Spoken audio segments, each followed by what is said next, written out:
Ladies and gentlemen, right now, things are not looking very good for Democratic House Rep Jamie Raskin. You see, we've all known for a long time that Raskin is corrupt. We've known that he's incredibly partisan and willing to weaponize the justice system against his political opponents. But what we just found out is that he's also curiously involved with one of the largest government corruption scandals in recent history. $160 million. That's how much taxpayer money flowed into a USAID contractor called Global Communities tied directly to Jamie Raskin. In fact, now that all of this is out in the open, even Elon Musk is commenting on the situation. Typing on X, many such situations, government funding to non-governmental organizations goes through various money laundering shell companies until reaching guys like Raskin. So there you have it. Not a good look. But okay, let's break all of this down. As reported, Representative Jamie Raskin, one of the key figures on the J6 committee that received a pardon from President Biden, is linked to a massive $160 million scandal from USAID.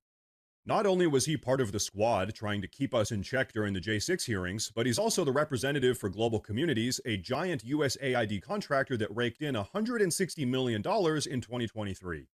That's right, folks. You see, Raskin isn't just some random member of Congress cashing in on government waste. No, he was literally one of the loudest voices on the J6 committee, the very same committee that tried to declare Trump an evil insurrectionist and bar him from holding public office again. But here's the funny thing about all of that. While Raskin was busy trying to destroy Donald Trump, he was also raking in millions from the same corrupt government system that Trump is now exposing. So now it all makes sense.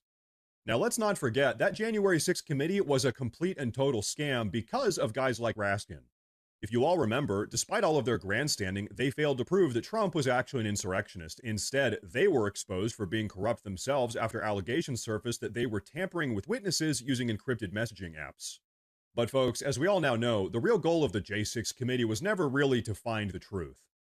No, the real goal was to invoke Section 3 of the 14th Amendment, which states that anyone guilty of insurrection can never hold elected office again. And guess who was one of the loudest voices pushing for this? Jamie Raskin. In fact, here's Jamie Raskin in his own words from just a couple months ago, in which he says that Democrats should prepare for Civil War-like conditions if Trump is to become president again. What can be put into the Constitution can slip away from you very quickly. And the greatest example going on right now before our very eyes is Section 3 of the 14th Amendment, which they're just disappearing with a magic wand, as if it doesn't exist, even though it could not be clearer what it's stating. And so, they want to kick it to Congress. So it's going to be up to us on January 6, 2025, to tell the rampaging Trump mobs that he's disqualified. And then we need bodyguards for everybody in Civil War conditions, all because the 9 justices, not all of them, but these justices who have not many cases to look at every year, not that much work to do, a huge staff, great protection, simply do not want to do their job and interpret what the